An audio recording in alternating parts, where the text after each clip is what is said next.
Olá, minhas amigas, meus amigos, companheiras e companheiros de Ideal Espírita. Muito bom dia, sejam todos muito bem-vindos e que as bênçãos de Jesus se envolvam a todos nós, agradecendo a Jesus, a Deus, Jesus, amigo, irmão e mestre, pela oportunidade da vida, por tudo que ela nos oferece, por esse momento de fortalecimento espiritual. Nós vamos apresentar um estudo tratando da reforma íntima, um estudo tratando do conhecimento de si mesmo. E lá na questão 919 do Livro dos Espíritos, Kardec indaga aos espíritos benfeitores da humanidade qual é o meio prático e mais eficaz de melhorar-se nessa vida e resistir aos arrastamentos do mal. E os espíritos benfeitores da humanidade respondem dizendo: um sábio da antiguidade vos disse, conhece-te a ti mesmo.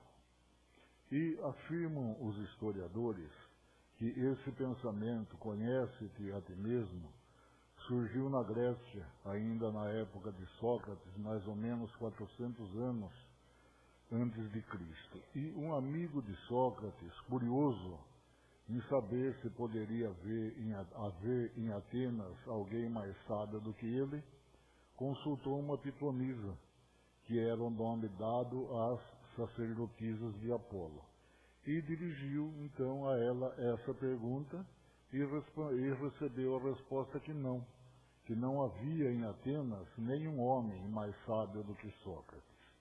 E na sua volta, então, o amigo foi levar a Sócrates essa notícia, essa novidade. E dizem ainda os historiadores que isso provocou uma profunda transformação em Sócrates, porque ele não conseguia compreender como é que ele poderia ser tão sábio. Então ele passou a percorrer as ruas de Atenas, fazendo indagações, fazendo perguntas de cunho moral, por exemplo, sobre a virtude, sobre a coragem e outras tantas questões ligadas à moralidade dos homens, à moralidade da criatura humana, e ele observou que as pessoas não encontravam respostas para essas perguntas. Elas citavam exemplos de coragem, exemplos de virtude, mas elas não apresentavam uma definição em relação a essas palavras. Uma definição a essas palavras, o que era amor, o que era virtude, o que era fé, o que era coragem. Elas apenas citavam exemplos sobre isso. E então Sócrates entendeu que elas não tinham conhecimento sobre esses assuntos e que a sua grande virtude era reconhecer a sua ignorância frente a essas questões transcendentais. E o pensamento conhece-te a ti mesmo, na realidade, é uma proposta profunda do ser humano em buscar a sua própria essência. Para o filósofo é a busca da verdade. Para a criatura humana comum é a busca de si mesmo, é a busca da compreensão daquilo que ela é, do porquê ela foi criada, qual é a essência que ela comunga com o universo, com as pessoas e com Deus. E nós temos para esse estudo uma ilustração muito interessante e muito próxima também à doutrina espírita, que é o chamado mito da caverna. O mito da caverna é um diálogo ocorrido entre Sócrates e os seus discípulos e descrito por Platão, e refere-se a homens que habitavam uma caverna. Eles ali haviam nascido e jamais dali haviam saído. E nessa única passagem da caverna, os homens ficavam acorrentados, praticamente imobilizados de costas para essa passagem. E nessa passagem havia um muro baixo, e atrás desse muro havia uma pequena fogueira, de tal forma que essa fogueira projetava luz para o interior da caverna. E os homens ali moradores só podiam ver as sombras projetadas.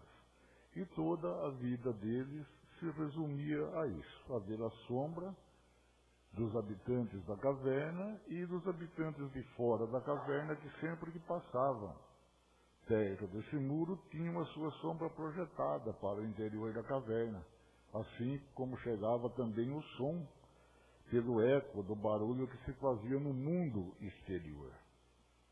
Essa era a realidade daqueles homens da caverna, até que um dia um deles sentiu vontade, sentiu desejo de sair e resolveu sair.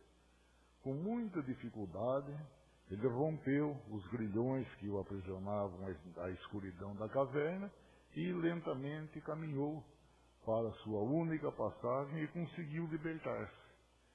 Entretanto, a luz de fora da caverna o cegava, porque ele estava habituado unicamente a viver na escuridão. Então ele precisou fechar os olhos e tatear. E foi fechando os olhos e tateando que ele começou então a distinguir, a ver os objetos mais próximos. Depois então ele conseguiu ver algumas outras coisas por reflexo, nas águas, por exemplo. E depois ele começou a divisar a noite, as estrelas, os astros, e com o decorrer do tempo ele foi se habituando então à luz, e daí ele percebeu nitidamente a paisagem à sua volta e foi progredindo e estabelecendo contato visual com outros seres. E com tudo isso ele teve a oportunidade de conhecer novas coisas que ele jamais havia imaginado. E passado algum tempo, ele então retorna à caverna de onde havia saído para testemunhar àqueles que ali tinham ficado o que ele havia presenciado do lado de fora da caverna. Essa ilustração, minhas amigas e meus amigos, retrata a nossa caminhada espiritual. Porque, como seres das sombras que nós ainda somos, nós estamos mergulhados nessa caverna. E nós estamos vivendo os sentidos físicos grosseiros que representam as sombras, que para nós representa a projeção das sombras de um mundo real. E o Espiritismo, então, veio revelar para nós que o mundo fora da matéria representa o mundo fora da caverna. É o mundo da nossa essência divina. E dessa essência divina, estando na caverna, nós somente temos notícias pálidas, através das sombras que ali penetram, através daquela luz projetada sobre a caverna e através do barulho que vinha do mundo exterior. E com isso nós nos lembramos de Paulo de Tarso. Paulo de Tarso dizia: dia virá em que eu verei Deus face a face, mas por ora eu o vejo como que por reflexo. E nós estamos então ainda vivendo nas sombras, caminhando em direção da luz, caminhando em direção a Deus, para começar a perceber esse Deus, para começar a perceber as verdades todas por reflexo, assim como o homem da caverna. O homem da caverna não conseguia enxergar a luz do sol diretamente e precisava ver os reflexos na água. Ele divisava a presença divina, mas ainda ele não podia senti-la em toda a sua luz. Essa simbologia do mito da caverna representa a busca do autoconhecimento, mas não o autoconhecimento que vem através dos nossos sentidos grosseiros. Muitos filósofos, por exemplo, detiveram-se no conhecimento daquilo que as percepções do mundo permitiam e daquilo que o raciocínio permitia que eles elaborassem a partir do que lhes chegava através dos sentidos grosseiros. Então, essa é a ideia que fazemos do mundo. Nós vemos as criações materiais e temos as percepções grosseiras que nos chegam através da visão, através da audição, do paladar e do tato, e isso tudo nos faz acreditar que a vida se resume nisso. Então, quando Platão coloca esse diálogo do mito da caverna, ele, na realidade, está nos fazendo um convite para que nós saiamos desse mundo restrito das percepções grosseiras, para que nós saiamos desse mundo restrito das percepções limitadas, e que nós busquemos a luz eterna, busquemos as verdades transcendentais, busquemos esse Deus, esse Jesus que nos aguarda. E nós estamos aqui usufruindo da misericórdia divina para evoluir. E o que é a evolução, senão a purificação do espírito? O que é a evolução, senão o retorno a Deus daqueles espíritos que usaram inadequadamente o livre-arbítrio, que muitos confundem com liberdade plena e incondicional.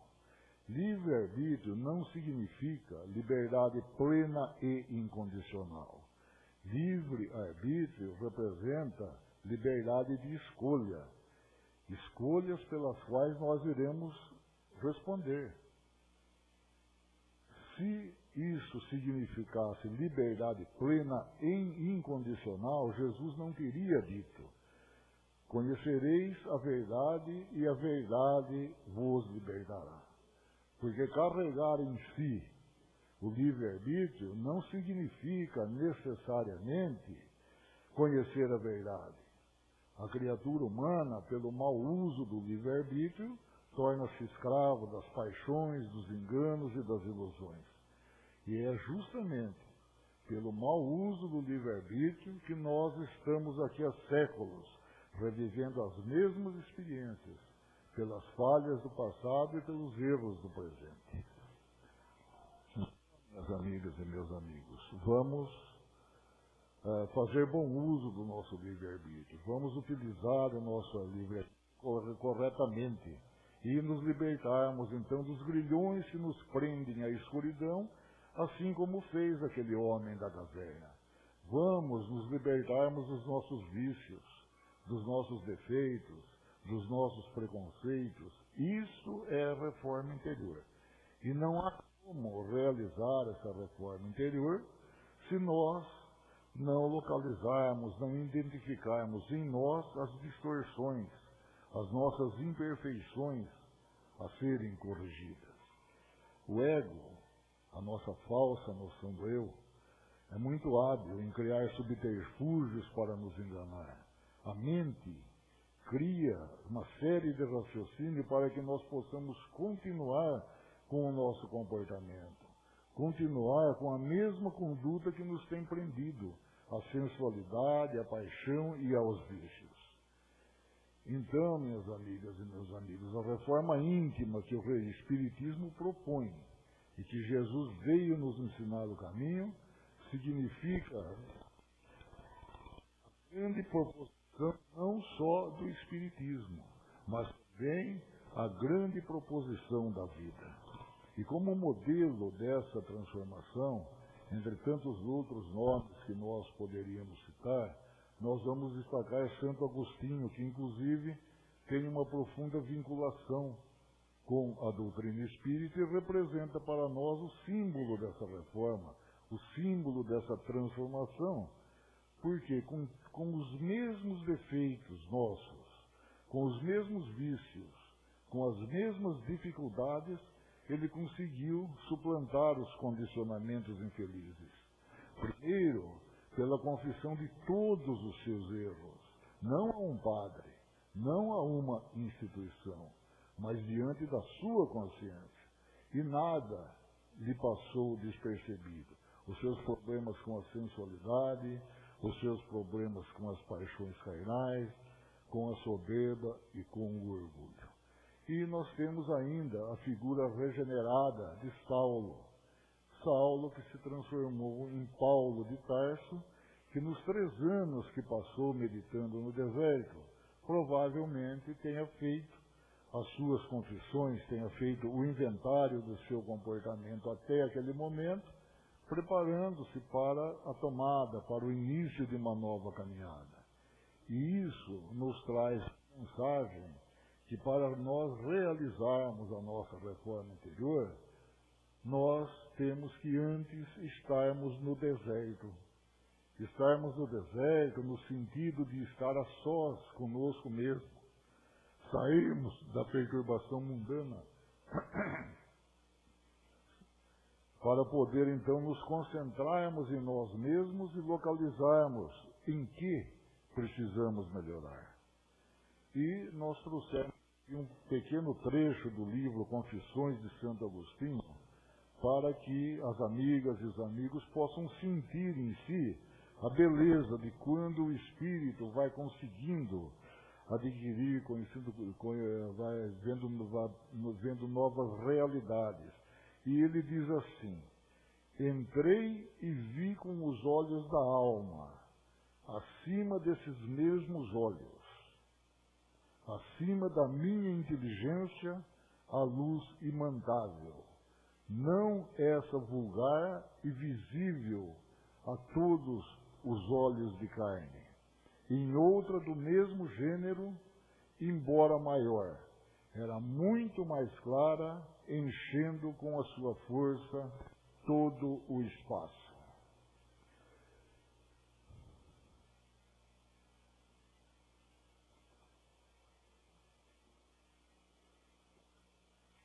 Esse, minhas amigas e meus amigos, é o momento de nós sairmos da caverna.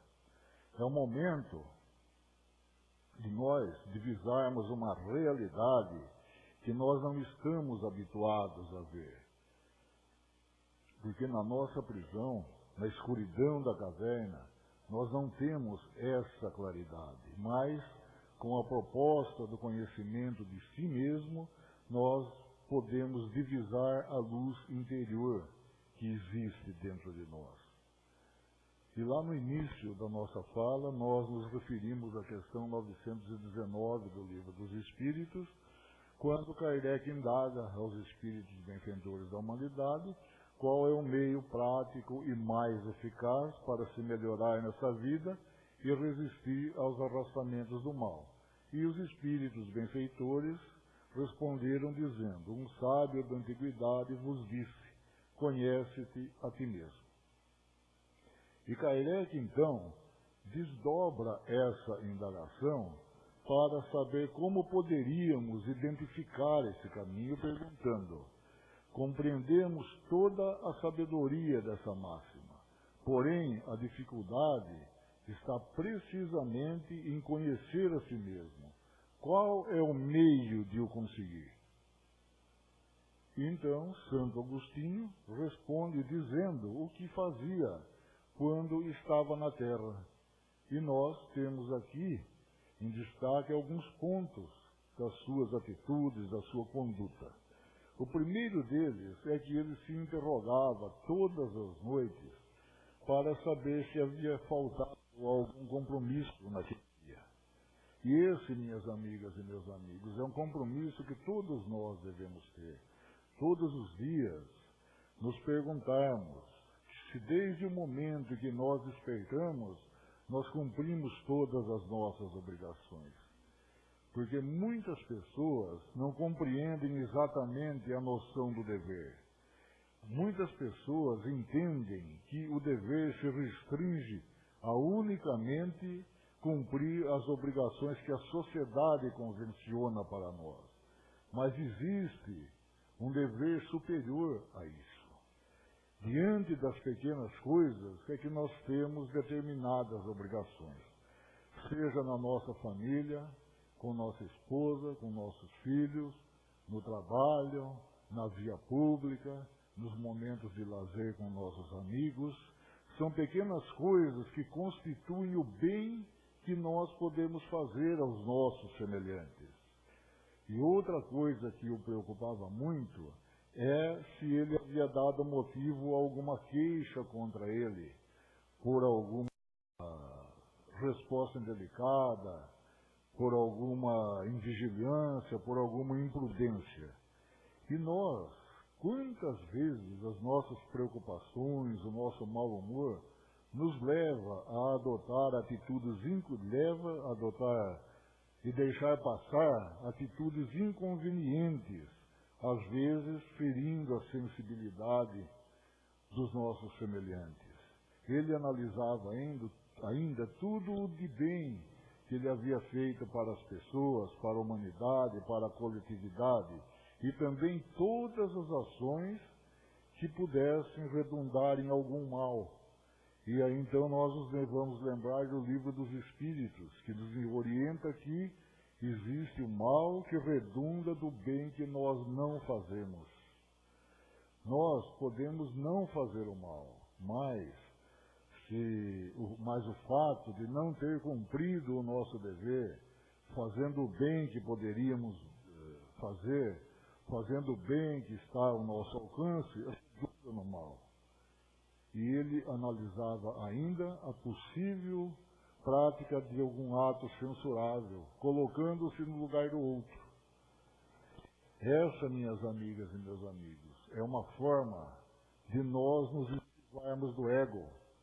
Porque o nosso ego, a nossa falsa noção do eu, às vezes apresenta justificativas para as nossas atitudes agradáveis, por tudo aquilo que nós fazemos, às vezes impensadamente, ou às vezes com mágoa, com ódio. E depois ele perguntava se podia temer o olhar de alguém. E nessa hora, então, nós nos lembramos de André Luiz. André Luiz, quando estava na colônia Nosso Lar, encontrou-se com uma ex-companheira de relacionamentos íntimos, extraconjugais, e sentiu-se, então, profundamente envergonhado. O olhar dela o incomodou profundamente, porque naquele instante a sua consciência o acusava que aquela atitude não havia sido uma atitude honrada, uma atitude adequada, uma atitude de respeito. E quando nós avaliamos em vida as nossas atitudes, nós podemos identificar e afastar o erro. E essa é a grande questão da reforma interior. Não basta identificar o erro, é preciso corrigir a fonte e, se possível, corrigir as suas possíveis consequências. E então nós lembramos de Jesus, quando nos disse: reconcilia-te com o teu adversário enquanto estás a caminho com ele. E ele procurava ainda saber se não estava enganando a si mesmo, justificando as suas atitudes. E aí ele coloca o seguinte: o avarento se considera apenas econômico e previdente, e o orgulhoso julga em si só dignidade. E nós, em alguns momentos, somos orgulhosos, egoístas, invejosos, ambiciosos, e nós justificamos isso de uma forma racional. Por quê? Porque a mente é hábil em fazer isso. Mas, na verdade, a imperfeição está ali, e a imperfeição precisa ser corrigida. E ele diz ainda que quando nós tivermos a dúvida em relação à nossa atitude, quando nós estivermos com a mente confusa, que nós nos coloquemos no lugar do outro e nos perguntemos se, estando no lugar do outro, nós condenaríamos a nossa atitude. Então, minhas amigas e meus amigos, quando nós consideramos que é preciso realizar essa reforma íntima, é como reformar uma casa para que os habitantes ali encontrem condições adequadas de moradia. É semelhante a enfermos necessitando de medicamentos, porque Jesus é o terapeuta da alma e oferece não só medicamentos, mas traz para nós os ensinamentos de como efetuar essa reforma íntima e dá muitos exemplos no Evangelho. A mulher adúltera, por exemplo, havia cometido um erro, havia cometido um equívoco. E, mediante a lei da época, ela devia ser apedrejada. E Jesus, diante daquela situação, oferece uma lição para a nossa alma. Porque, acima da condenação pelo julgamento dos homens, existe a consciência de cada um. Então, naquele momento, Jesus, na sua autoridade moral, disse: aquele que está sem pecado, atire a primeira pedra.